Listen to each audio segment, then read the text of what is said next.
Okay, remember now, we're not here to judge anybody. We want to handle this with love, right? You want to tell him how his drug abuse has hurt you, maybe hurt himself. Okay, Harold, what time did you tell him to be here? 5 o'clock, but he's always late. No, he'll be here. In 3, 2, 1. Is this a 5 o'clock free crack giveaway? Oh, man. You just missed it. Andres, you just missed the 5 o'clock free crack giveaway, brother. But I found this pen on the floor. Is that a good trade? No, not for the audience.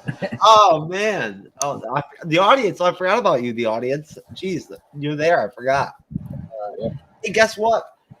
Daryl Dixon episode 5 from the Walking Dead series occurred, and it's really fucking good. Yeah. And look, we both wore t-shirts this week, so like, you know what I'm saying? Yeah. There you go. Look at that, see? Yeah. Brotherhood. It's brotherhood in action, baby. Yes. Right? What a good episode, huh, Andres? Yeah. I mean, hey, there's a. I mean, is it the best episode of this series? Not really, but it's a fun episode. So It might be the best. It might be the best episode of the series. Really? Huh. I still like I like episode 2 more. Well, yeah. You know what? I mean, hey, you know what? Episode 2 was a long time ago, baby. You know what I'm saying? A lot of margaritas between now and then. Yeah. Okay. Sure thing. Anyways, folks, this is the MCU's Bleeding Edge YouTube channel and podcast. This is another installment of the MCU's Bleeding Edge Report with myself and Andres the Pop Culture Guy, who is my special guest co-host on the Bleeding Edge Report. We're here to kick some ass and take some names. We've got Loki. What is the end of the finale? What is the title of it? For all time. Always. For all time, always. And then we've got We've got The Walking Dead. What is it?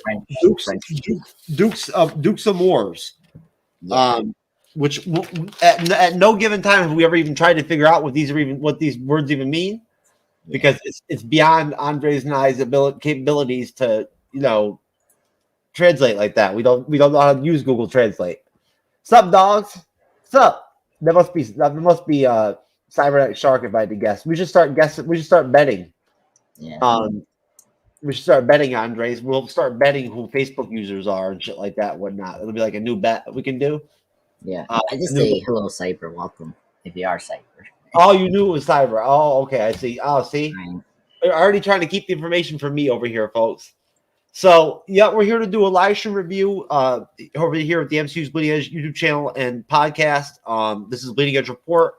I have been, I've already made an attempt to try to do like a botched 7-year-old version of a giveaway, a $25 Amazon giveaway that I'm doing for Andres and for Cyberneticshark to get them over 1,000 by the end of the year. Now I'm refocusing my energies and realizing that I'm going to have to actually do some editing and some real professional work to like make this happen. So I'm going to do all that and whatnot. But in the meantime, please support Andres the Pop Culture Guy. We'll plug his stuff at the end of the show. Please support Cyberneticshark. Help him get to 1,000 by the end of the year. We're going to plug his stuff probably on Wednesday and on Friday, right? When we do Ahsoka Part 8, right? And when we do Loki Season 2, Episode 2. It's going to be fucking freaky. We're going to do the Loki finale review, rewatch tonight. And then we're going to do Loki Season 2, Episode 2 on Friday. Now, Andres, what do you think, brother? Is this stuff starting to conflict a little bit here, or are we still good? Nah. I mean, just remember, we're just entering in October, so I'm just surprised we got through like the first season of Loki and Dixon for like a half month. So I'm very proud of that. Oh, okay. Well, you know what? I'm proud too. I am. Yeah. And we did Chucky last night. Yeah. So I mean, hey, so at least we got more content for you guys to watch. So like that's good news. That's right. So, More episodical TV reviews, which seems to be like my sweet spot these days. It seems to be what I like to do. I've kind of found my niche, it seems like, and I guess for right now, and that seems to be it. It's pretty much reviewing TV series episodically. It seems to be what I like to do. I like doing reaction videos. I can finally do them now. I can get the energy to do them, right? But what were you gonna say, Andres? No. I agree. I mean, just like reviewing show is fun because you can theorize or like you can talk about your experience about the show when you saw it or your first experiencing it. So I think that's the fun part of reviewing these shows or viewing these shows for the first time, like the Walking Dead spinoffs and all that. Well, we get to involve other people in there too. That's the thing, folks. Yeah. Is that we usually have guests on our shows. You know what I mean? Whatnot. Like that's it's important when you have guests because that's when you get different opinions. Yeah, that's true. I mean, uh, we haven't done that with the Monday Report as late, but I don't think that's a big deal. I think we can.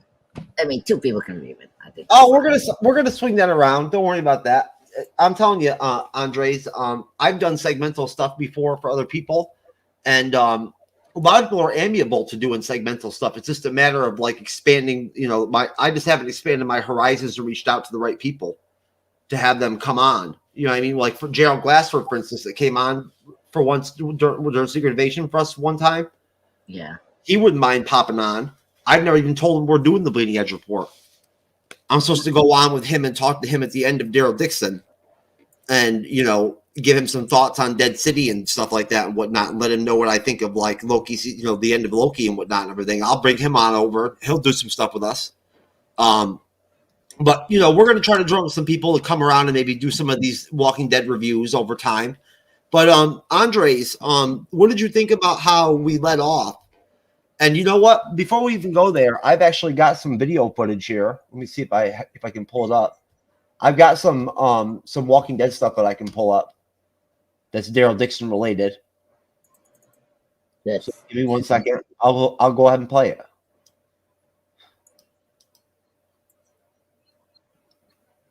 Oh, this is old school. My name's Daryl Dixon. I went out looking for something.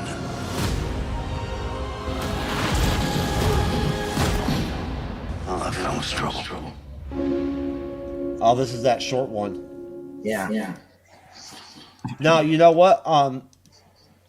You were right though. He has been looking for Rick and Michelle. He got derailed. We found out now how he ended up on that ship and everything and whatnot. Now we finally know. They finally gave us the flashbacks. Yes. That is very true. Before you hopefully you fix the canceling the audio. I've got it. Here you go. Mrs. Dixon, I just wanted to thank you for bringing that deer back yesterday. It was a real treat, I remember this. and I'd be honored to shake your hand.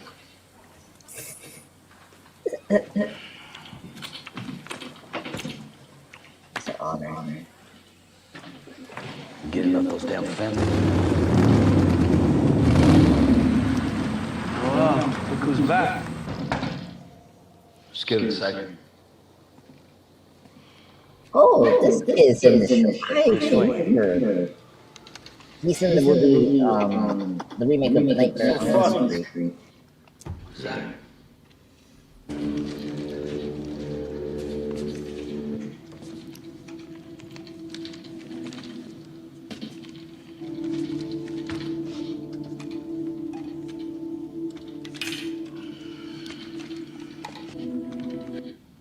That'll work for Dr. Ed.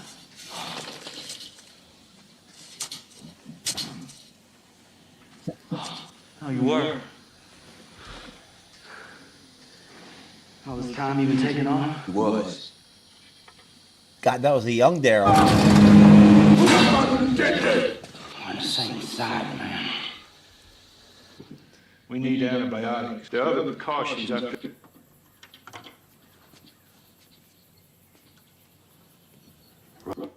How about that? Yeah. Old school, baby. Old school Daryl Dixon. And there you go. There's the audio back, Andres. And I'll get rid of the Daryl Dixon. There you are, sir. Yes, thank you. Now, what were your thoughts going on in episode 4, going into episode 5?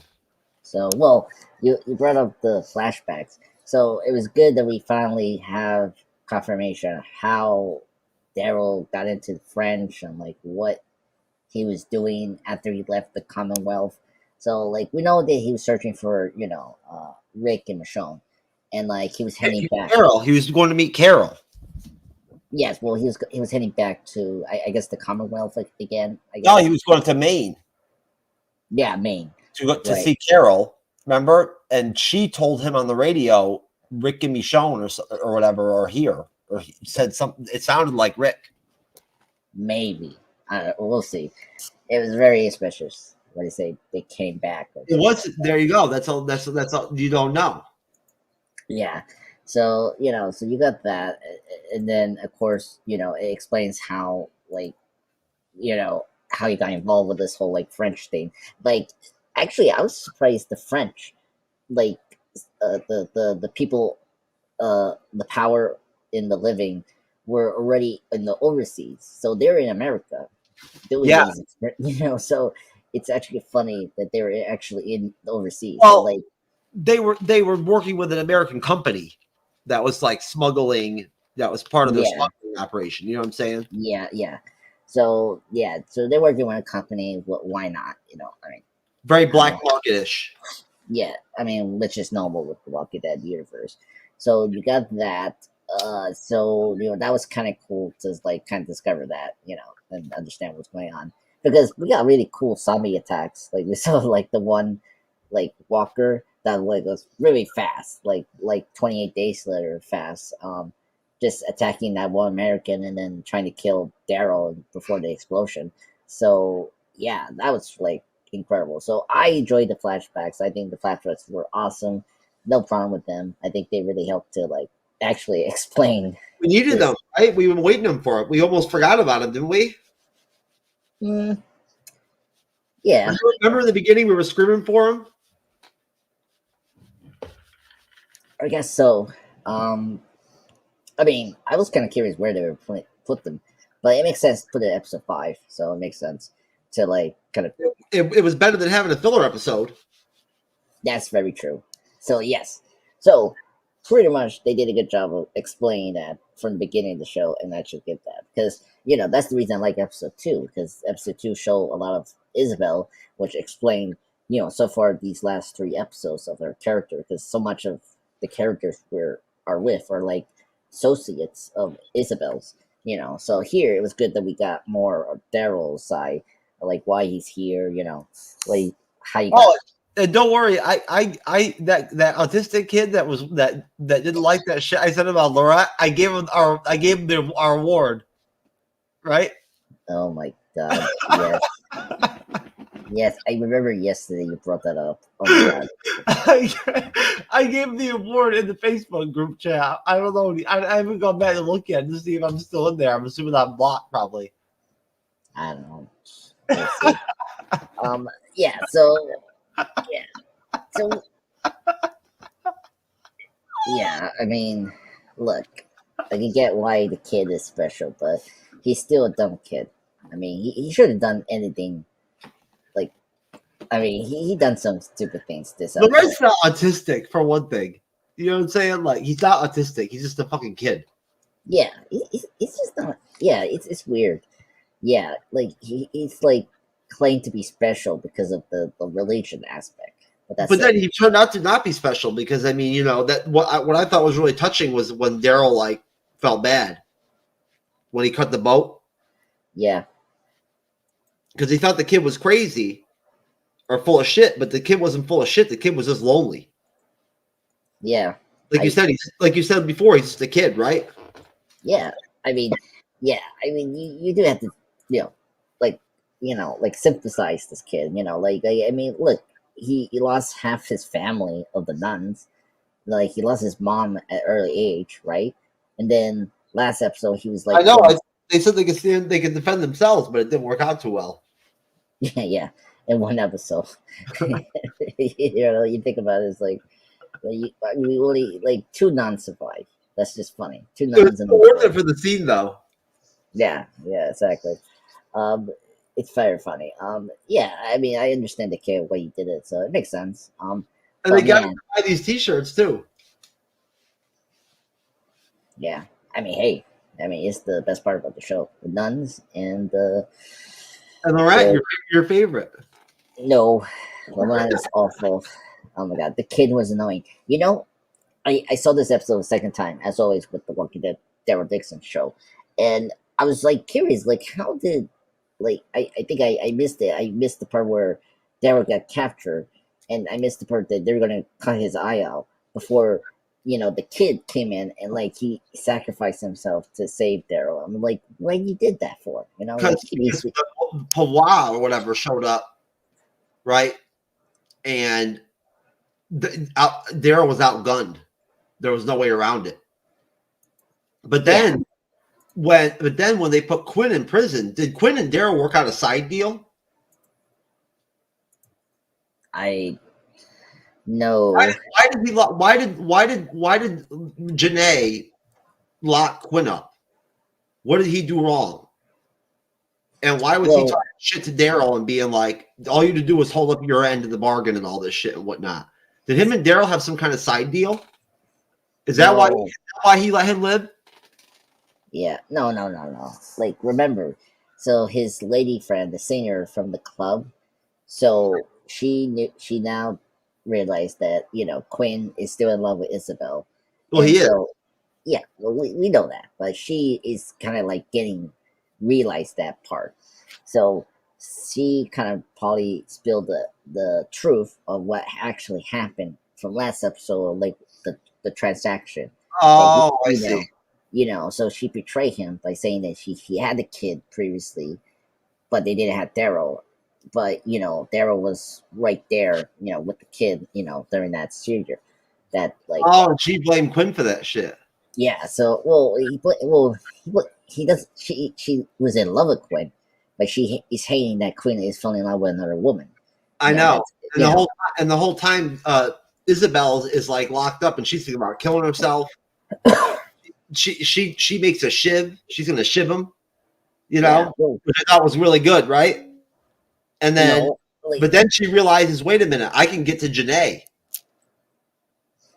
Yeah, I guess so, but I don't know. Like it was kind of a weird plan from Isabelle. Like why?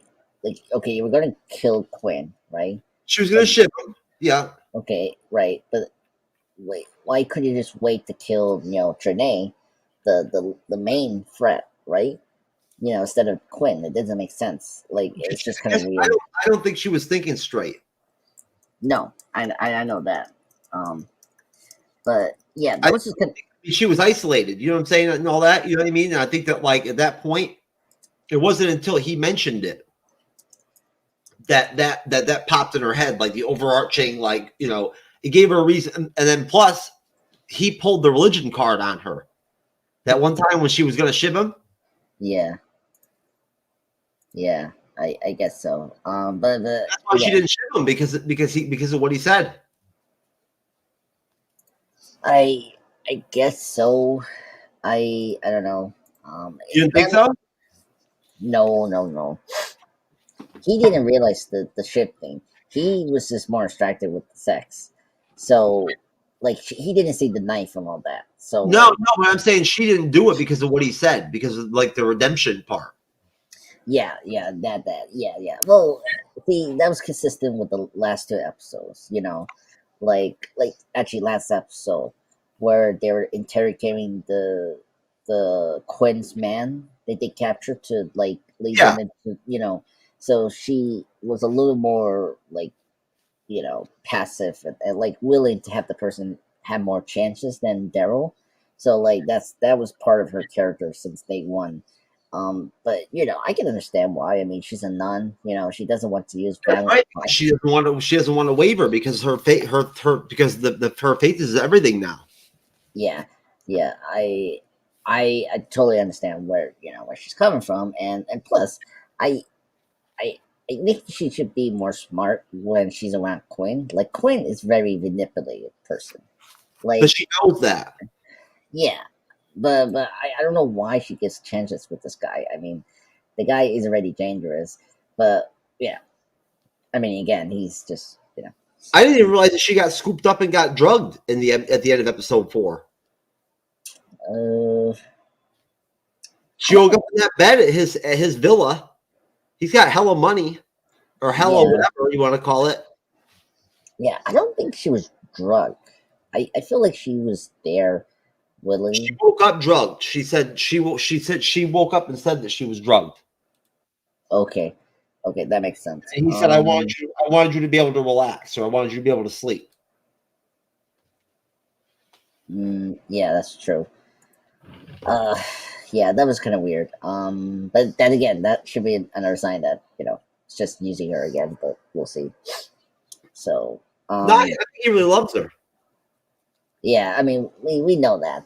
So like that's why he got in trouble towards the end with Janae, because the fact that he already had the kid previously, but he lost it by Daryl is kind of annoying because they had a deal, and so that was really his fault. And then he didn't realize that his girlfriend of the senior club, was going to betray him because she liked you a lot, and he was supporting you, and he didn't realize that, like especially the moment when she dropped the glass, and it's like that should tell you that she's going to tell someone. How about the flashbacks? How about the flashbacks when the guy pulls up and Daryl needs gas for his bike, and all he wanted to do was go out and wrangle,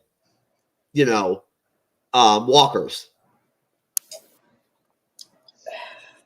I mean that's okay. I guess see, that part was more interesting when the guy that was like the main tough French person. So when we got a French on the boat, yeah. No, not yeah. Well, in the boat, but the French person that talked to the people that are going to wrangle the walkers. He was a French person, so it was kind of cool to realize that the French people already overseas, kind of, doing their experiments as I've been, iterating in the beginning of the show. Yeah. So, No, basically, tell them the rules. What we want. Yeah, so that was cool, and it's really neat that it kind of ended like they're treasuring the walkers from Paris, so that makes a lot of sense that all these new walkers and experiment are from the boats and like from this Different countries and whatnot. It makes me wonder if other ones from other countries too.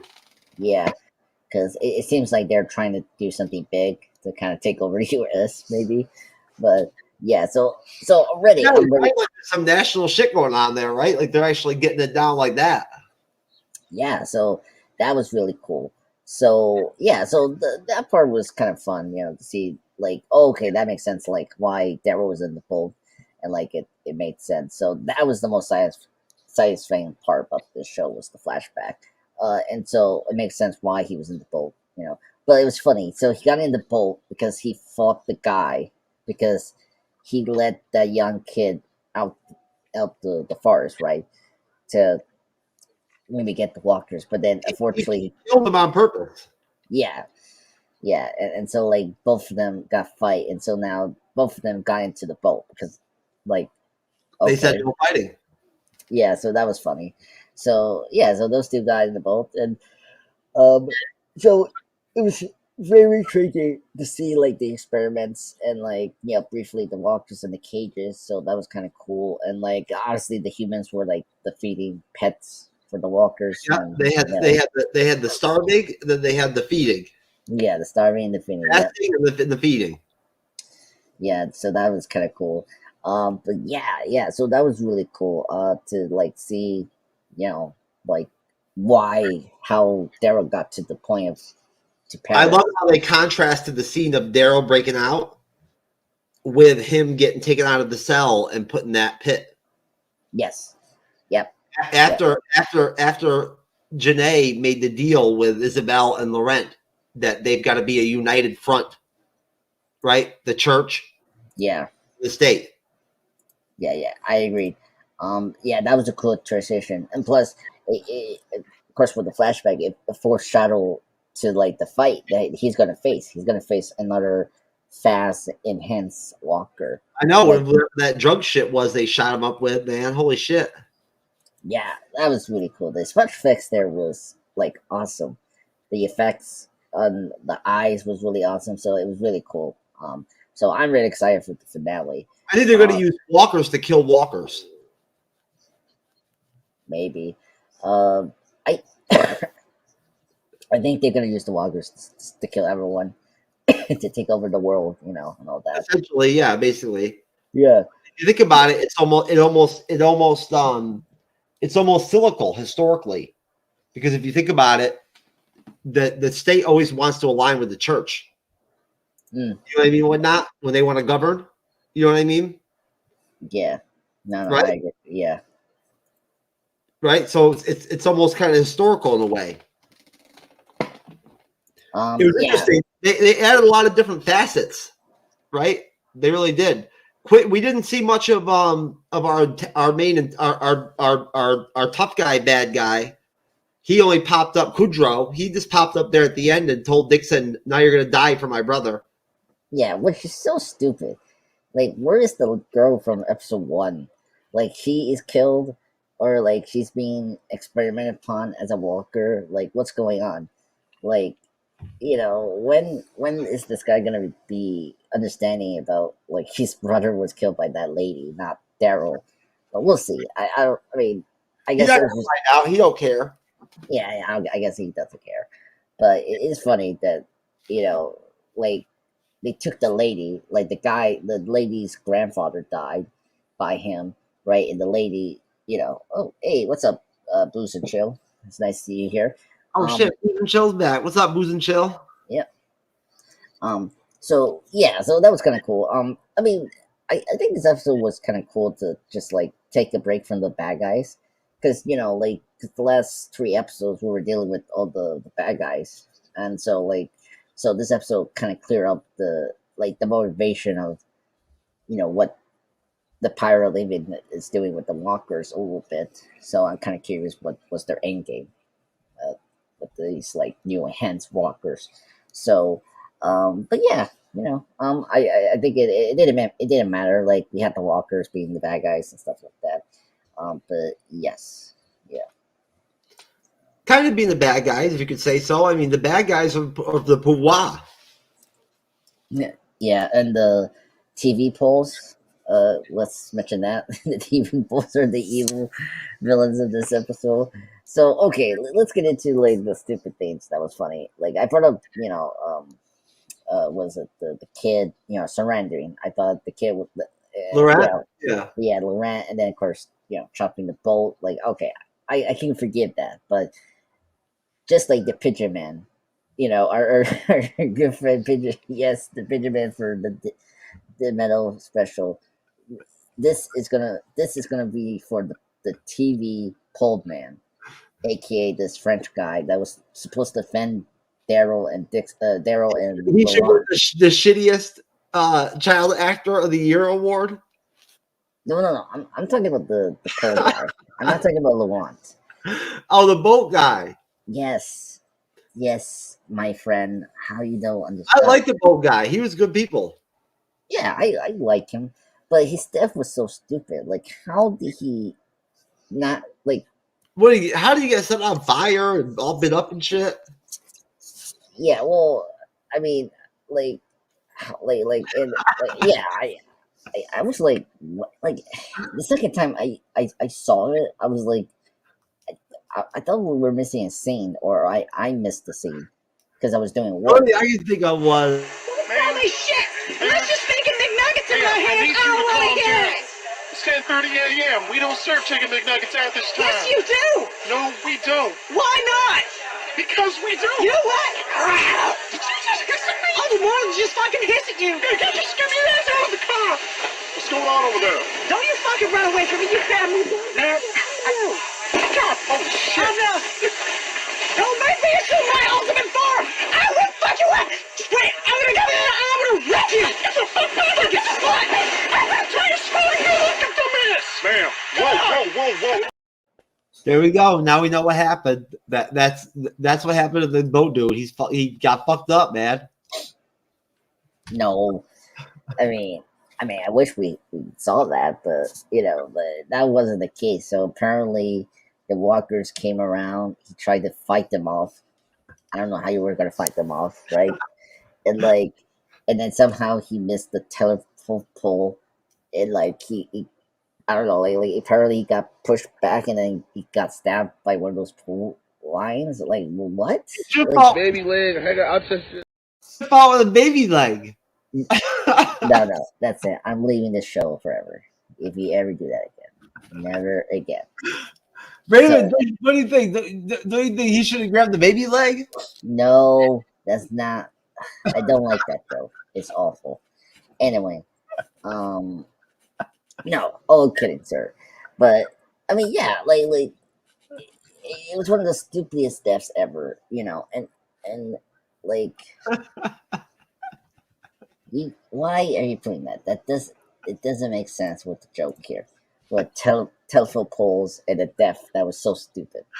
Like, I mean, look, I get the preacher man was trying to save his birds, and like it was an honorable death, right? But the telephone man here, the boat man, if you want to call him, right, was like very dumb. He should have died with the boat. Yeah, like right, like explosion or something like that. That make it like that could be a cool death, like a awful death, right? But like a telephone pole, like what? And first off, can those telephones survive during a zombie apocalypse? It was funny Like, though. It was funny that his father used to work for the phone company. yeah, that was very funny. Yeah, yes, he got his own thing now. Yep. But yeah, that was like very funny that he brought that up. Like his father worked at a telephone company, so that was hilarious. Yeah, it So, actually added some humor to the episode, to the series, man. For once, what they had humor throughout the 4 episodes. a couple times, yeah. Yeah, they were funny, but this one was just unintentionally funny. Like, how you want to make me like, what? Like, how you want me to be sad with this boatman that got killed by a telephone pole? Like, that doesn't make sense. Yeah, yeah. So yeah, it was just really bizarre, death from this boat guy. But he had a cool like scene with Daryl about like living on, having purpose. So that kind of connected throughout the episode. Yeah, no, there was some good context. Yeah, so like that was a cool moment. I like that. So we get into like the good parts, right? Like that was a good part, like understanding why Daryl is doing what he's doing. Like, he's searching for Getting the phone call, getting Yes. the radio. Yeah, that was cool. So that was like that makes sense. So I guess that makes sense now throughout the series. He's trying to maybe call back Carol, right? That makes sense now. Like why he wants to leave or like have a radio to Yeah, call to probably call Carol, right? That makes sense now. he wants to know what the hell Carol said. Yeah, exactly. It was like brief, right? So that was neat that we got payoff for that from episode 1. But I don't know, like I guess we need to throw out theories what's gonna happen next episode. Like I mean we're getting second season. We know that, right? I'm just kind of wondering if we're gonna get Carol or it's kind of hard for me to see Carol in this series, right? Like I don't know. This is just I just don't see where she would come from. Like what? Yeah. How would she know to go there? Unless she got one of his recordings. yeah, the recordings, I guess. Did he get any of them out? No, it was just the one recording. Like, what is it? The villain, Cronon. Like he Yeah. got the recording. He gave it to Duran, and so He did get that out on the radio, didn't he? yeah, like he didn't do like a radio. Like I guess he could have done that in the first episode, but he couldn't. That's what I'm saying. So she could pop up. I don't know. It's like I don't. If he tried to send a transmission, well, I just wonder if he did a transmission with the birds. Like, he did that as well. Like, I'm kind of curious about that. So, like, I don't know. Maybe one of the birds flew to the baby leg, motherfucker. Or the done for the show, right? no, No, but I mean, maybe they're going to save him for season 3 Yeah, cool. when he finally goes back to the U.S. Yeah, well, he's not going to be done in France. Like he's the end of the finale, the end of the season finale is not going to be him getting on a boat to the U.S. no. Yeah, I don't see that. I think he will maybe go to another Europe country, like maybe London or something like that. You know how long the finale is? Probably the same hour like these episodes are, like a half hour. Yeah, I like that they've been about an hour long. I've been happy with that. Yeah, so this one thing I liked about this episode, and thank goodness this show hasn't dropped the ball like a lot of Disney Plus shows we've been watching, is the pacing of the show was great. Like this episode was great in pacing with the flashbacks, with the action, where pretty much everything was going on. Much better job than Dead City. Yes, correct. Yeah, even better than Dead City because yeah, they're way more confident where they're Think about really, episode 5 of Dead City compared to episode 5 of Daryl Dixon. okay, tell me. Episode 5 was rough, man. Oh, yeah. I mean, yeah, Dead City, like what, like that episode, right? Like was in the That was the one sewers. where they were just trying to let us know that there was going to be a season 2. Yeah, for no reason, right? Because like we knew we're They gonna had get to insert the new villain chick into the show all of a sudden and whatnot and everything. We didn't know nothing about her, and she's telling, she's telling, what's his name, what to do and shit and everything and whatnot, and he's kissing her ass. You know what I'm saying? the correct. Correct. You know what I'm saying? So, no, it just episode 5 was a fucking train wreck. Yeah, well, for me, what was my problem with Dead City? It was just like it felt like it. Yeah, I barely watched this. Okay. Well, you need to catch up on it. It's a good show. But anyway, like I feel like Dead City had a good like story point of Maggie and Negan trying to find the kid, right? And I feel like they undercut that storyline to just set up second season. So that storyline of Negan and Maggie trying to get the kid was like already done, and like it just completely made no sense. Why we did this setup for season 1? Like, because like they tried to do that. Oh, Maggie was the one that's trying to trick Negan to go and be with Karak and all that. That was all all completely unnecessary to do in that show. Like I feel like they shouldn't just stick with just one storyline. Have Negan, Maggie team up to stop the Karak and save Maggie's kid. Right? Why not the Karak? What's wrong with Karak? No, I like the Karak. I'm saying stick with the storyline that we thought. I get what you're saying. Yeah, like but episode 5 was just like so dumb. Like I didn't care about any of the characters. Like those people that I didn't either. Like it was funny that the guy that the guy the guy was like he was supposed to be dead, but then he came out alive again, like a fake death, just like Glenn from season 6, right? But here, oh yeah, they find under the dumpster and shit. Yeah. Well, I mean, I don't know how this guy survived from Dead City, but then we just immediately kill him off in the next. The Marshall guy. No, not the Marshall guy. The guy, the couple in that community that was helping Megan. Down there in the sewer, that one dude. Yeah. Why kill him off again? Just the purpose is have these walkers kill him, right? And his girlfriend. Like I don't know. They were useless. That whole group of people that they found were fucking useless. Yeah, well, the show make them useless. Like they had potential to be good, like people to help them, but the show just made them useless. This show has the secondary characters in this show are much better. The writing's much better. Yeah, I agree. So like that's the thing. Like at least everyone in the secondary characters of Daryl Dixon have a purpose, and like they're doing something, and that's the thing I hate about Dead City. It's like I don't know.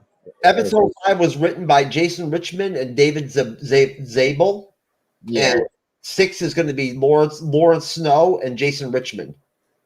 Okay. So like, yeah, Jason Richmond has done 3 episodes. So he did Alouette, the one you like, no, episode 2.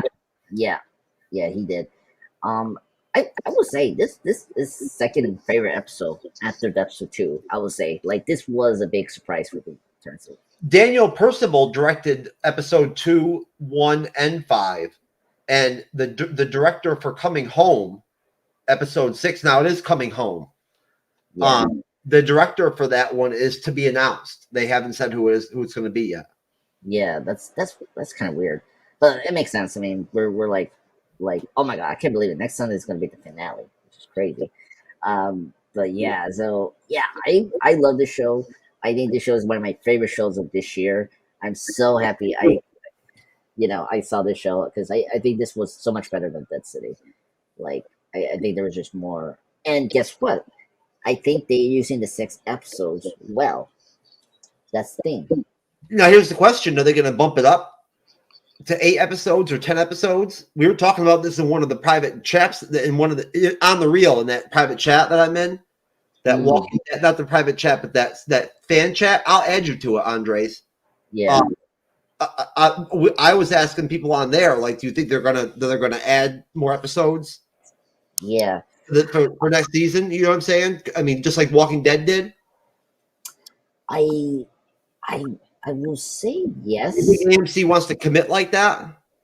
Yeah, I feel like they did that before. Like, let me check here. Let me check the film. I mean, they have done it before, but what I'm saying is, do you feel like AMC wants to commit to that level? I mean, is it going to do any good? Is the Dead City going to be any better if you give it 10 episodes? Excuse me.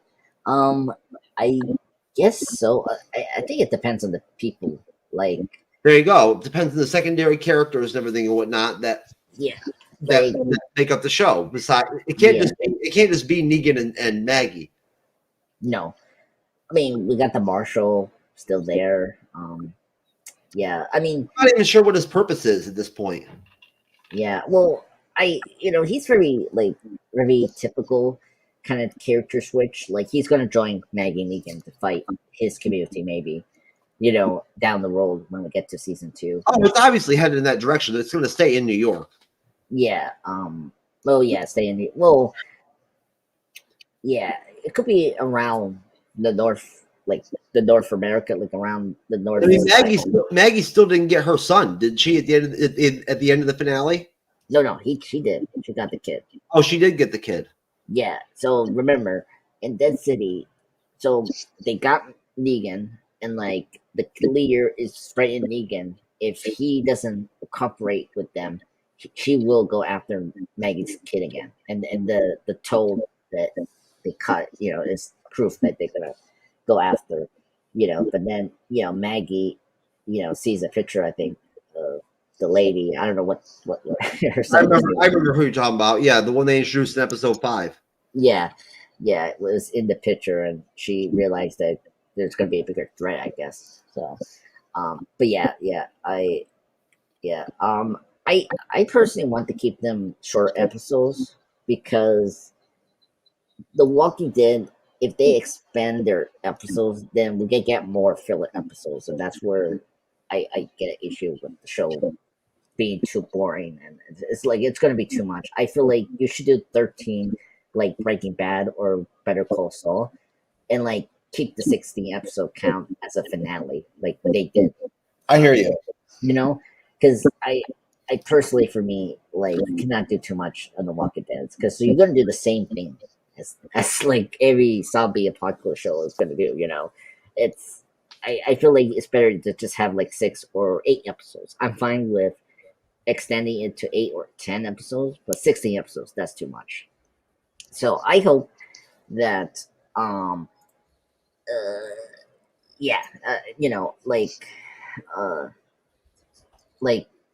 we hope that we will see like a consistent quality for the shows with shorter episodes, because that helps the show be liked by everybody.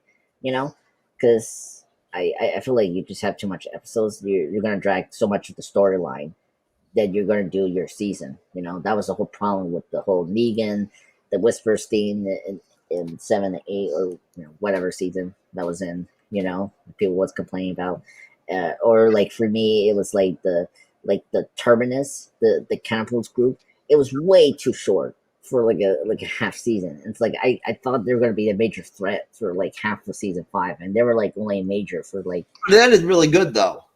Yeah, I liked it, but I wish we had more of them because we didn't have like a major villain in 5, really. Like, But we didn't really have to have one though, did we? 5 still worked out good. It was a great season.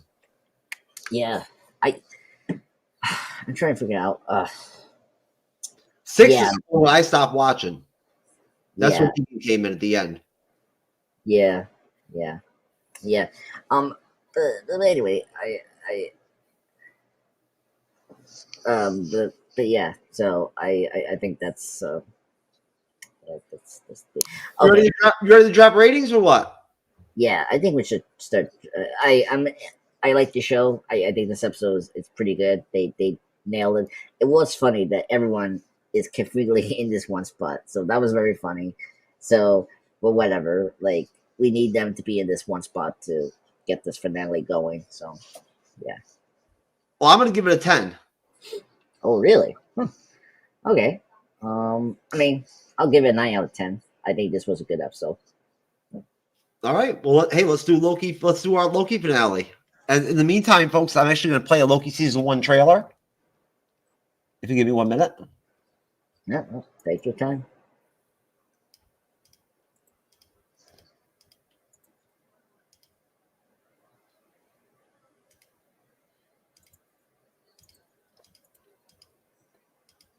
Loki. The finale.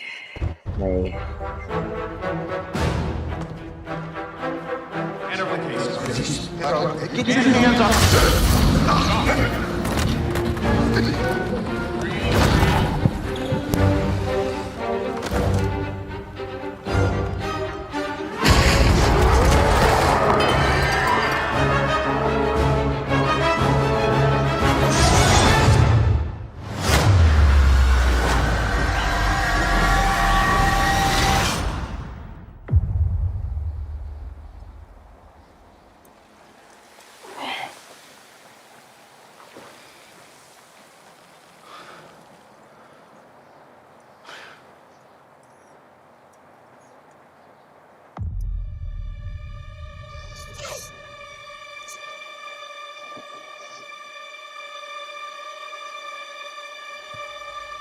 You're taking me somewhere to kill me.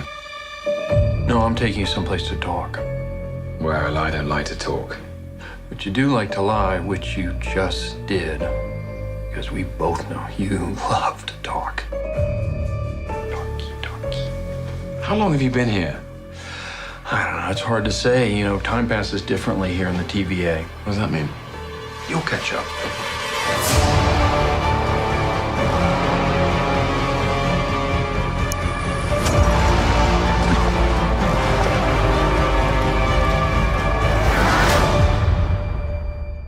Glorious.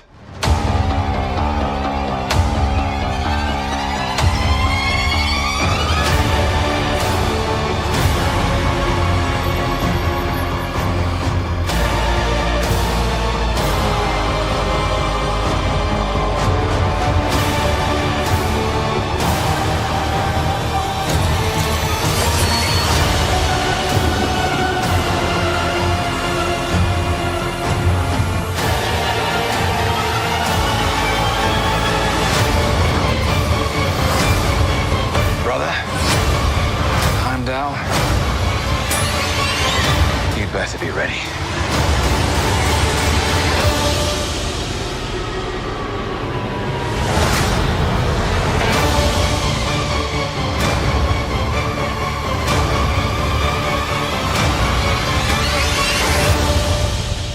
Come on. What did you expect?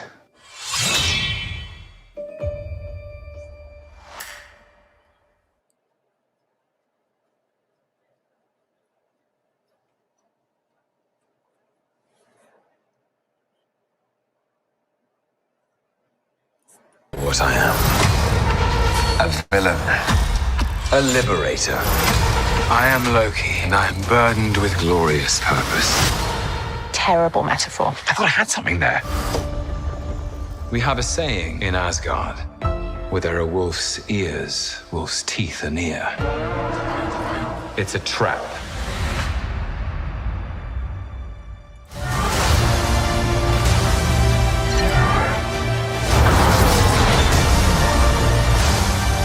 I believe, stupidly, you can be whatever you want to be.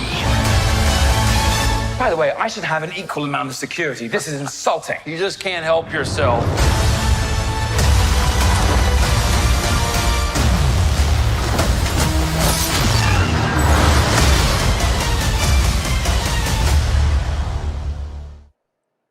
Don't forget to like and subscribe.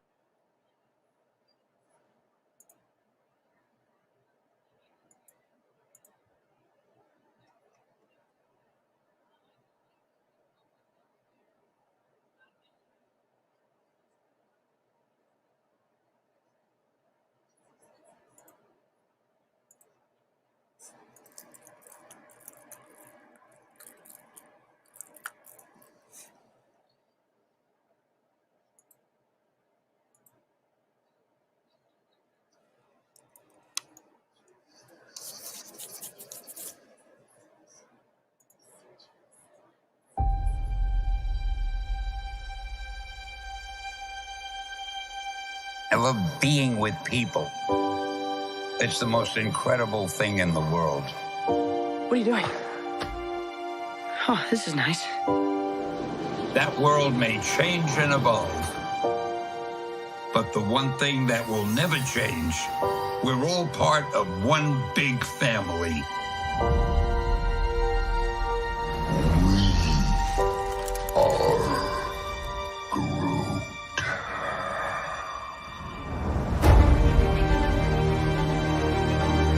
That man next to you, he's your brother. That woman over there, she's your sister. Higher, further, faster, baby. That's right. We're all part of one universe Wakanda forever! that moves ever upward and onward to greater glory.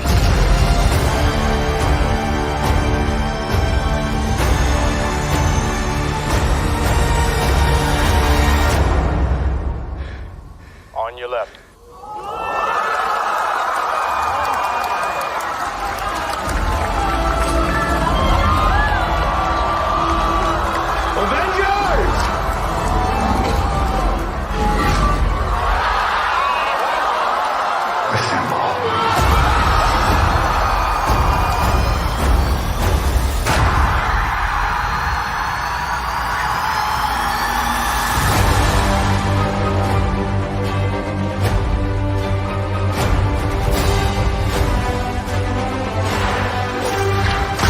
A lot of lives.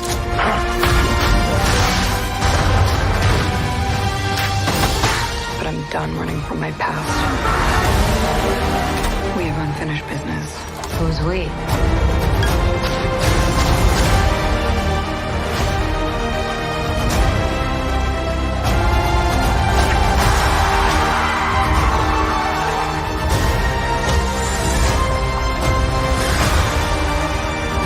When you love something, you fight for it.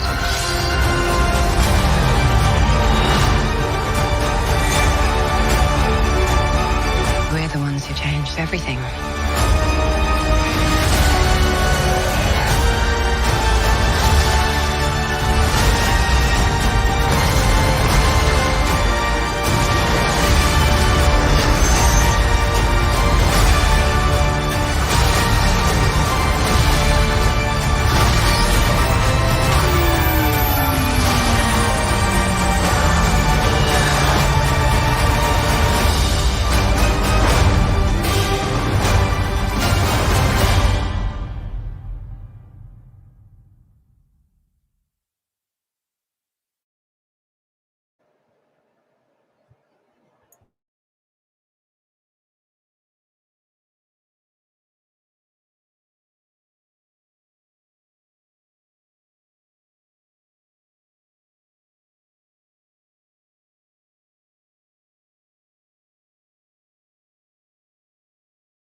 Hey, hear me?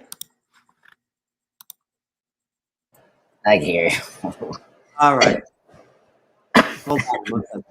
Sorry about that, folks. Little technical difficulties there. We'll switch over. Let me change real quick.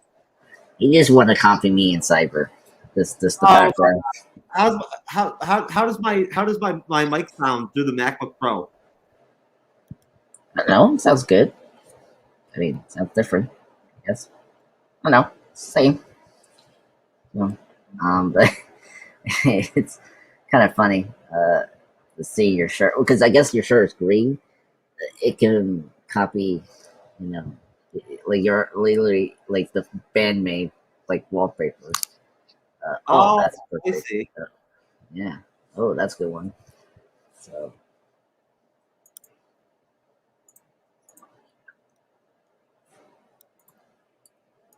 Oh, that's not good.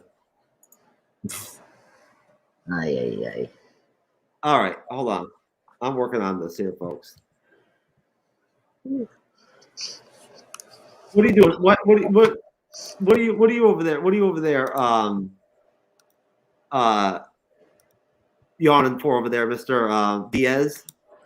Diaz. I'm old. Now I don't even get a green screen now. Oh, okay. You know what? Fuck the green screen. I don't need a green screen anyway. I'm good. I'll rock my shit just like this. Yeah. Well, no, I didn't tell you this, but yesterday I was very sick. My allergies were very bad yesterday and Sunday, like from morning, and so I was very congested. So I was unable to go with my family to New York City. So. That's unfortunate. Yep.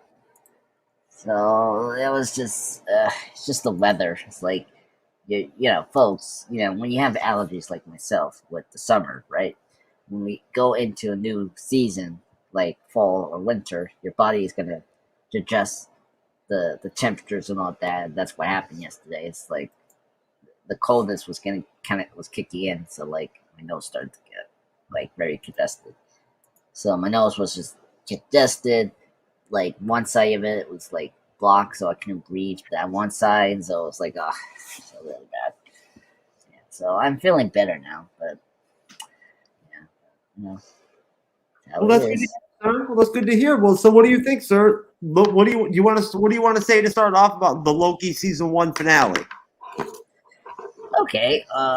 This is a good one. So I thought it's a good finale that sets up a lot of good story points for next season that we're seeing. But I don't think it's the best season finale. I still think WandaVision probably takes it above it. Just for me, it's just like you got like talking and that's it. And because at the time, Marvel didn't know who was their next big bad. So like the fact that this finale did all the setup with Kang so well, like I think they liked what they saw with Jonathan Majors and all that. The show delivered on that. But yeah, I don't think this finale is top notch like the last couple episodes of Loki. Like this doesn't beat episode 5 for me in terms of Loki's great strengths. So I put this like number 4 or 3. Well, it was kind of disappointing for some people. It was kind of a letdown. I mean, well, yeah, because you got such an action-packed episode like last episode. You have variants of Loki. Like how are you gonna top that? And here it was just kind of like, we were leading to this. Who created TVA and all that. So I was kind of like, I think it was kind of surprising we didn't have a little bit of action. A little bit of action and talking. A little bit of action and talking. That's fine. But like having a full episode of like sitting down and like talking is kind of like, okay, I kind of get it. But the Sylvie and Loki like conflict like towards the end was really good, and I really liked that part. So I think that was the best part about this episode. It was a very heavy dialogue episode. Yeah, which is fine. Just a lot of dialogue, and I think that was a big letdown for some people. Some people really just didn't expect something like that from this series at that time, which I can understand. But and let's be honest here, none of us. If you only watched it the one time and then you reviewed it, none of us really understood the full scope of what was going down. Yeah, well, they didn't know that either. Like, it's kind of funny, just like Loki in his first Thor film and into the Avengers, like, because a lot of people don't know that there were other villains that were considered in the first Avengers film, like Obadiah Stane, Kid. If you don't know Obadiah Stane, Jeff Bridges' villain from the first Iron Man film, in the comics, he had a son. They were considering to bring his son into the Avengers, to like tie up a bit more. And he tried out for Thor. Yeah. Well, yeah. If you know about that, yeah. They were considering having Stane's son and Loki teaming up as villains. So we're gonna have like a 2-villain team up in the first Avengers film, but instead we got Loki as the main villain. So like for this episode, like one of the things that people had a problem with Phase 4 was the directness of Phase 4. Like no like Avengers film, it was like very direct this. Yeah, interesting talk right there. Directness, I would say, of Phase 4, what they were building up to, and here they saw this episode and they saw, okay, we kind of find our main bad guy was Kang. So, and it doesn't matter if you've seen MN3 or whatnot, what's going to be his role in Loki season 2. At the time it makes sense. I think if you heard, Jonathan Majors was great in this episode, which we'll kind of discuss if you like this performance over his Ant-Man 3 performance as Kang the Conqueror, because that's something I saw people compare. I never tried making that comparison before, to be honest with you. It never even occurred to me I don't think I've ever even been asked that question before. Oh, really? Well, everyone does it because we know that he's a variant of Kang. So, like for me, we watching this performance and like comparing it to Kang, I prefer his performance as Kang the Conqueror because I like that he's a more comic book villain there. But I still like Who Remains. I think that's a good variant performance. It's cooking, quirky and all that. Like he explained what's gonna happen if they kill him, makes sense. Like he's a person that lives so many years, like he's gonna be this casually like loose person because he knows everything that's gonna happen in the timeline and all that, as a timekeeper, basically. So but yeah, I like Jonathan Majors as this, actor that's playing the Kang and all that. So I think this Ant-Man are kind of similar, but just different characters he's playing, So, but yeah, but yeah, that's my opinion on this episode, really. Yeah, I mean, it was a good finale, I would say. So I hope that maybe season 2 will have a better one, but we'll see. I think that it was really, really well shot. I think the art, the artwork that was put into it, whatnot, the design, the set design. I don't know how much of it was CGI, but when they walked in to why do I keep losing my camera? Either way, I'll switch to a different one. But no, don't worry. We'll do it together. Let's use my FaceTime HDD camera. Here we go. Oh, there we go. I'll go straight audio. How about that? I never do that, folks, but I'll try it this time. No, but basically, you figure I don't know how much of that stuff was CGI, but I really just overall I loved how everything was shot. I loved how everything looked. I loved how Jonathan Majors. I loved how, because I mean, before you get to Jonathan Majors, right? Like before we even get that far, we see, there is some sort of there is time that goes on between Sylvie and Loki, right? Yeah. And they're kind of like wondering what the hell is going on, right? They don't know what to make of what's happening.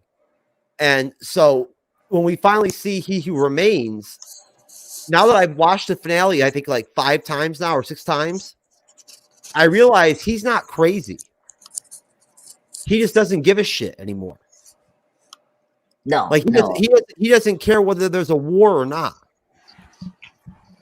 Well, no, that's how a immortal will think. Like he's a immortal timekeeper that knows everything, and he has made a path for them to choose. If either kill him, then you're gonna start another multiverse war, as he stated in the episode, right? If you kill him, take over the TVA, then everything flows still. But he's just bored. That's the bottom line. Is that like he really is just bored? Yeah. Well, he's sick of it. He's been doing this for we don't even know how long. Thousands and thousands of millions of years he's been doing this, right? Well, when Loki asked why he's not afraid to being killed, he did say he was, he's been doing this for a long time. So it's not because he's, bored. He's just accepting his destiny, really, his fate as a, time, immortal, So. But that's the thing, is he could keep on going if he wanted to. That's what he paved the way for them. Yeah. Right. Well, he paved the way. Yeah, and also he had other variants, as he brought up, which again, so this was something I actually they would only become unleashed if the sacred timeline was broken. Which it was starting to, when he didn't know what was going to be happening next. If you remember that scene where he couldn't predict that, so he kind of put a gun to their heads. Yeah, so he didn't care whether what happened. It didn't matter. Yeah, because it's all a cycle anyway, right? Yeah. And he knew that, so it was his time. Is what you're saying? Yeah, it was his time, but they had the ultimatum to kill him. Then there was going to be a multiverse war. If they accepted his term of taking over the TVA instead of him running it, that could have been the more safer option. So so you don't know. Yeah, I don't know if he was lying or not, but I think he was telling the truth. My thing is Sylvie. I think Sylvie made a huge mistake. I think she did too. I said that too when we reviewed this. I said I think Sylvie fucked up. Yeah, I'm very curious now, because now our audience know we're watching season 2 now. Reviewing on Friday. I am kind of curious if we're gonna touch upon that, because that's the thing, is that she's the one that caused this whole thing. I hope they are starting addressing that. And I'll have a real green screen that show, folks. It won't just be this one. Yeah. I mean, folks, I think you're fine in your office. Your posters is awesome. Come on, you got your Sylvie there. Come on, you got a good option there. Oh, I'm going to. I just wanted to change it up. Change it up for this episode. All right. Well, I mean, hey. What's it good to have a secondary studio and having a brand new microphone and everything and whatnot if you don't use it every once in a while and whatnot, right? I like this microphone. Yeah. And you changed up your shirt too? Because it's the same one. Same one? Okay, that's weird. And you know what it is? It's the coloring. It's the different webcam. This is a Logitech Streamcam. With less lighting, right? Less lighting, more. See what I'm saying? Different webcam, less lighting. Plus, I've got the green screen behind me. Yeah. You notice how the green screen is gray too? That is very true. Okay, that makes sense. Because I was like, there was one moment you were wearing the green. I was like, man, that's funny. Yeah. So it was Sylvie's fault. So let's get into Jonathan Majors. He's the big thing that was a big deal for this episode, and soon afterwards we sort of kind of get more clear vision of what they want to do now with the phases. Because before, as I mentioned before, the biggest criticism of Phase 4 was very directness. There was no build up to an arc or like we did have no Avengers films to like close out this phase, right? Phase 4. There was more to it than that. You know that there was the writing got sloppy. You know, they overinflated the market with too many of the Disney Plus series. You know what I'm saying? And it affected the quality of the films too, right? Yeah. We could go back and forth. We can go back and forth. I mean, let's be honest. Yeah, we haven't decided yet if we're even going to do. We haven't decided yet if we're even going to do ranking shows. The MCU ranking shows at the end of this year or not. We got to sit down and talk about that. That will be the time to flush all that out. Is when we do those ranking shows. You know what I'm saying and whatnot. That's when we'll debate back and forth about. You know, we'll bring Kyle in from True Believers. You know, what's up, Kyle? You know, we'll bring in people that you know love the MCU, and we'll go back and forth and we'll talk about what happened this year. You know what I'm saying? Like you know what you know, and what's going to happen next year. Right? Oh yeah, next year. Hey, we got Let's be optimistic, brother. Daredevil Born Again is coming. Yeah, but it's not coming out next year. Like, no. I'm not talking about Phase 4. I'm talking about that. This episode is where they realize they wanted to go in this direction for the next phase. Oh, the multiverse thing. Like, yes, multiverse. This is it. This series was conduit. Yeah, into the multiverse. Just like season 2 is going to be kind of like the same kind of deal. So this is going to set up the Kang stuff. Yeah. So like that's the thing because like the introduction of Who Remains, Jonathan Majors, because they didn't have idea who was going to be the big bad. The fact that this episode and this character was like the one that they saw potential is like the reason why this episode is held regard, a little bit, because I mean, Jonathan Majors was good as this character, so he was already signed up before he even played this. Before he even did they already locked him up.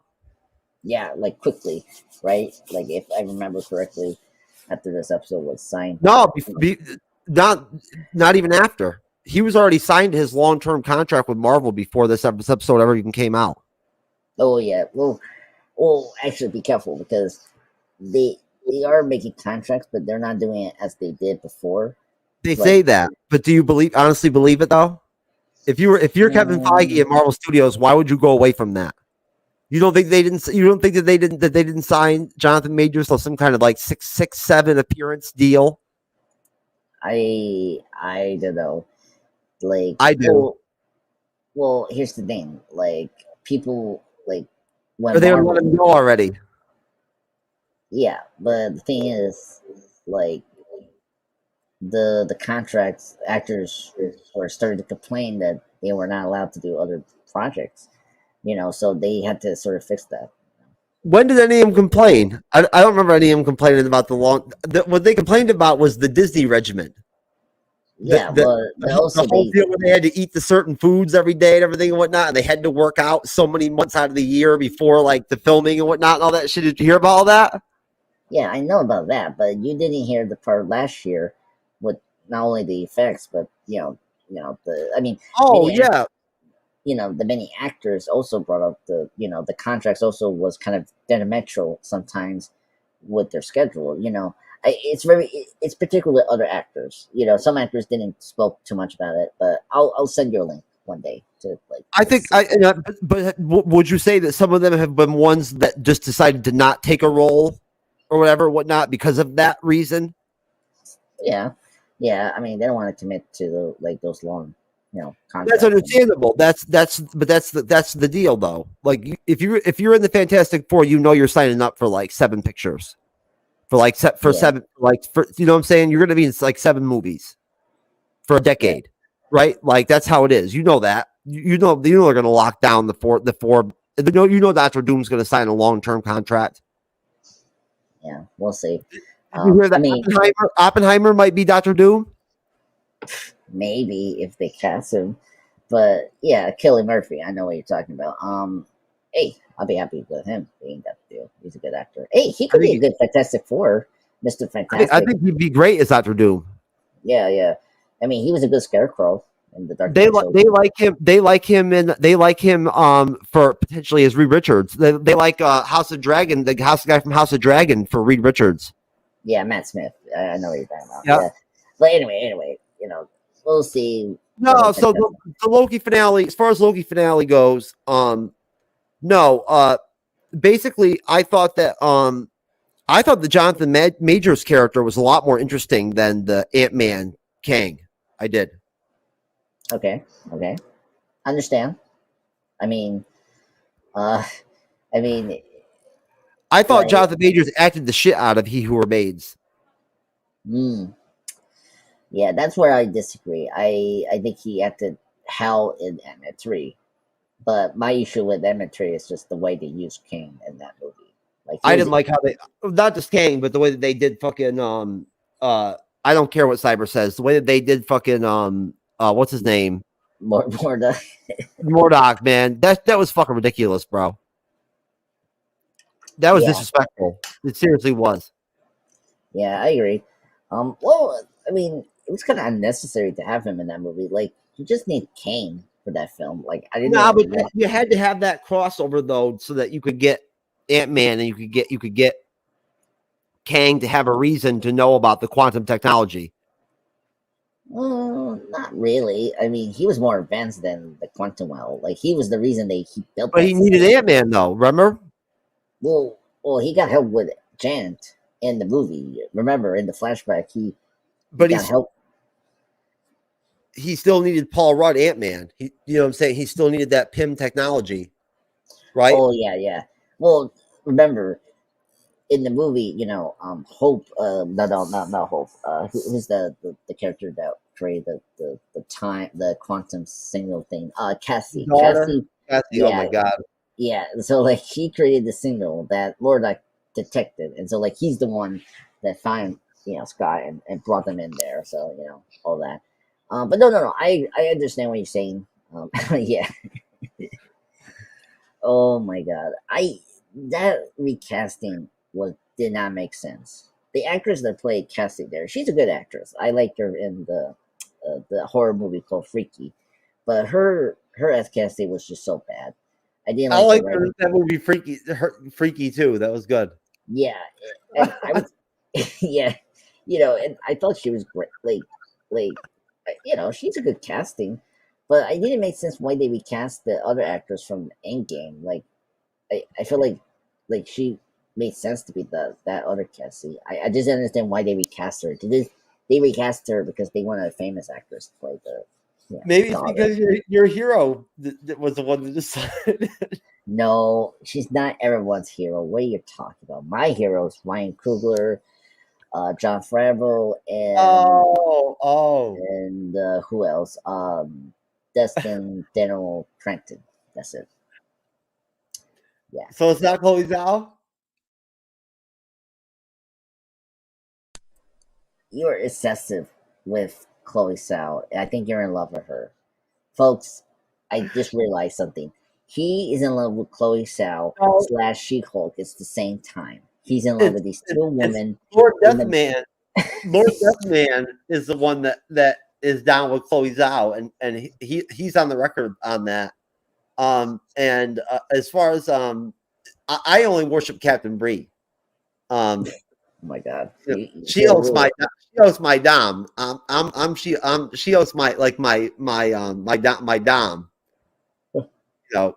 You gotta go through her if you want to get to me. Oh my god, I'm just shocked. So you're in love with Brie Larson, but you're not in love with She-Hulk. And like, look at this. You're showing us proof that you're in love with her. Like, come on. You're still beautiful. I know. You see the smile on her face too? She's like, yes, this little bitch. Yeah, exactly. So I like Jonathan Majors in this episode. I think he, Who Remains is a good actor. Character. I like.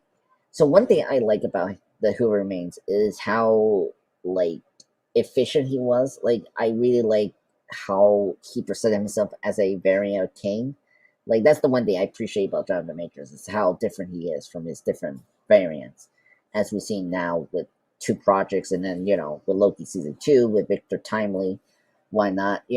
So I like the way where Jonathan is portraying these characters and his different personalities of these characters. So that was good. I like the design of his costume here. Like I like how it's sticking with the color of the purple and green of Kang as a character. Like that was a little cool nod for his costume from the comics. So yeah, I like everything about Who Remains, but in terms of performance, it's just another like immortal, just been there, done that. Like he's been bored, and like he's having like an opportunity to change his pattern because of what these two have done in the show. So that's just me. But yeah, Jonathan Major is great. He's the best thing about this episode. Like he definitely like without him, I think the dollar could have been bad. I think I got Dodge barking to come out here. Hold on. Yeah.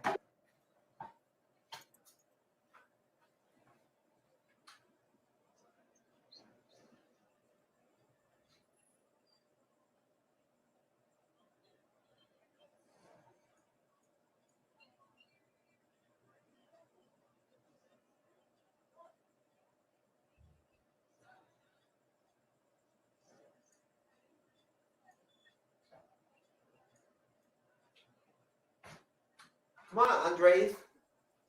I don't know. You got to pick up the slack, man. You got when there's dog issues, you got to pick up the slack, homie. What's up? I'm waiting for you, and I think science is great for the viewers. Guess what? Science will spike our views for this video. Oh, I see. So like the watch times are going to be better because of the silent moments. Oh yeah. I'm trying to figure out first. I think you have to touch it twice. The blue is the sound. The red is like the music. No, I'm trying to figure out how many times you have to tap it to keep it on. Really? No, it's fine. I've got a desk over there in the corner. Whenever I finally get this shit done out here and whatnot and everything, get it all straightened out. I have a desk. It's in the box. So I'm gonna go ahead and I've got an arm right here. I've got friggin' jeez.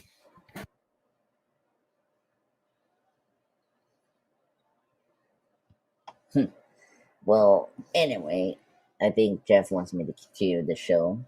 So, we got the, brief encounter of Rainslayer versus, Morbius. That was kind of cool, I guess. That was very neat. I've got a whole bunch of, I've got all kinds of fucking arms and fucking like, overhead shit and everything. I've got like 3 different kits of this shit, man. Oh my God. That is funny. You're red. I told you I've got content creation gear up the yin yang.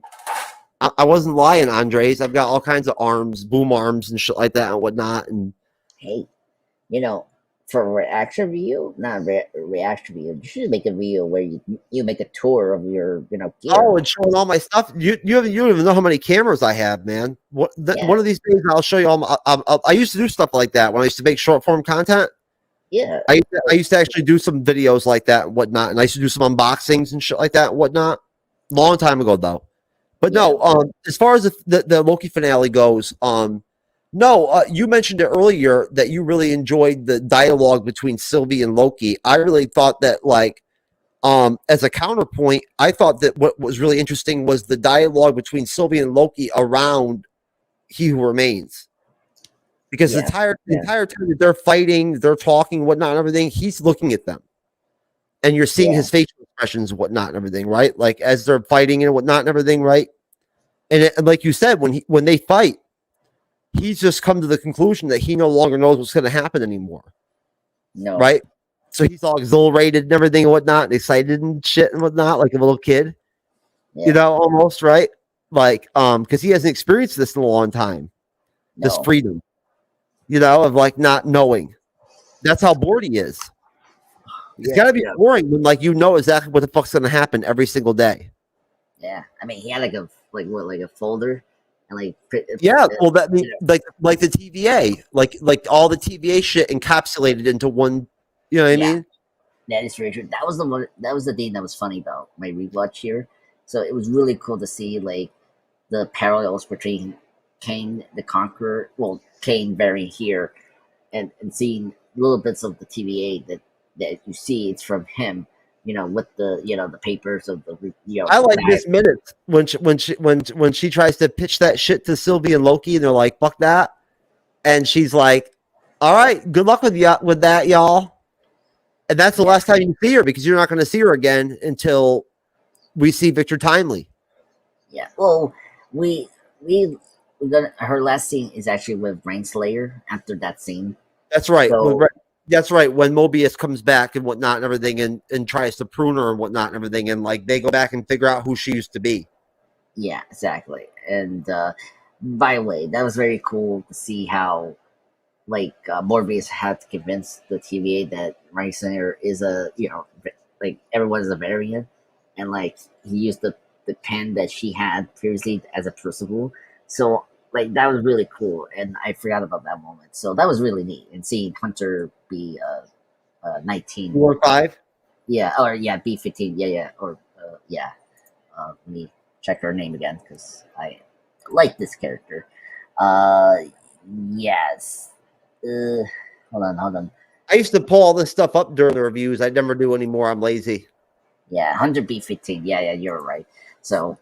No, I used to pull up the actresses and actors' names and all that stuff and run them down the bottom of the screen like a scroll and all that stuff and whatnot. I've just gotten lazy. Hey, there's just so many names you have to remember. Especially Daryl. Her name is hard to pronounce. Her actual name. The actress. Yeah. It's very hard to pronounce. Even Rainslayer's name is also tough. Her actress name. It's hard. Oh, Google McGraw. Yeah. So, So I like the scene between the Morbius and Rainslayer. Those are my favorite scenes. Seeing them. I like Loki and Sylvie kissing. I thought that was the best part of the episode. I mean, I think she did that to trick him and just be him right there. No, she kissed him. It was not genuine. I don't know. I think Sylvie did dirty on Loki, so I don't like Loki. She loves Loki. We'll see. We'll see how it goes this season. It's not just pure narcissism. What he said to her was very poetic. Yeah, no. I believe Loki, the 2012 Loki, actually be. What he said to her was really poetic. He's like, "You can't trust anybody, and I can't be trusted." But I just want to make sure that you're okay. Yeah. I like that. See, I like that part. But my issue is just Sylvie. She cannot. Come on, at least trust your version of Loki that has changed so much, right? I mean, she didn't kill him. She could have killed him, and she didn't kill him. That's true. She saved him in episode 1 of season 2. Spoilers. Maybe. If that's true. Oh my god, we're gonna have 2 Sylvies in that feature thing that we saw in episode 1. Let's drop a rating on this finale and get out of here. Do some plugs and get out of here. Oh my god. You go first. Hey, you love the show, so I'm gonna give it a 10 out of 10. Oh, okay. Yeah, this one is hard. Let's see. Yeah, I'll give it a 9 out of 10. I think this series is good. A 9.6 out of 10. Episode 5 was 10 out of 10. Great. Episode 2 was 10 out of 10 for me. So yeah. So I think this is a 9 out of 10. All right, well there you go. Yeah. And I'll go ahead and pull up your channel plug there. Yeah. Well, let me say thank you everyone who maybe saw the live stream. Oh my god. No, not that. Oh. Anyway. So here, thank you everyone for supporting my channel, Andreas Pop Culture channel presents. I'm up to 814 subscribers. Woo! Yes. So yesterday I posted a Curse of Chucky. Here is the Chucky Season 3 live stream of episode 1. So check it out, please, folks. So it's really good. Need to talk about it. Alright, we're live right now. Hello everyone. My name is Andreas Diaz, aka Andreas Pop Culture Guy. Here today, I'm with Jeff, the TrueKnowledge guy. Oh, the TrueKnowledge guy, huh?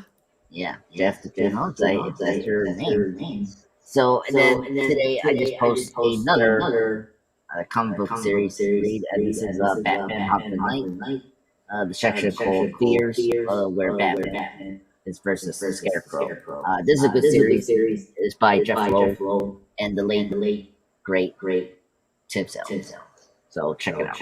So it's going to be major, like 6 parts for this October for Halloween season.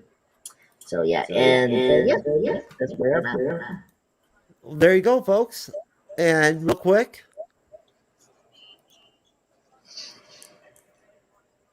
ooh, look at who that is. We're almost at 35K subscribers, folks. How about that? Oh, who's that attractive guy there? Oh man. Oh man. That's Mr. Jeff. Oh, and there we are, folks. Please help us get to. We'd love to get to 45,000 subscribers before the end of the year. It'd be nice. So if you could help us out with that.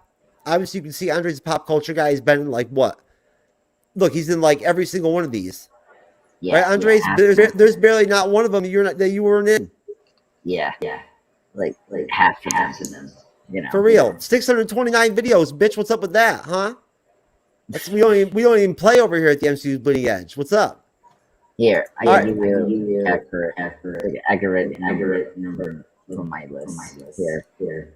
Like 53 videos I've been with you guys, but 2 videos are from my channel that we calculate. Oh, okay. And is that your guest list? Is that your guest playlist? Yeah, because I've got to go check that out. Yeah, well, it's mostly from all your videos. You should cut your shorts. You should cut some shorts out of there of like some of your best moments. That'd be kind of cool. You should do that. You should go in your playlist of your guest appearances on the Bleeding Edge, and you should do send some of them over to me. And just clip out, just do some 1 minute shorts, and just clip out some like real funny moments, like when you pop a good joke or whatnot, or when we're talking shit. Yeah, sure. Yeah. All right, folks, we're out of here. We will see you on Wednesday night, 9:35 p.m. Eastern, 6:35 p.m. Pacific for Ahsoka Part 8. Thank you, Andres. Peace.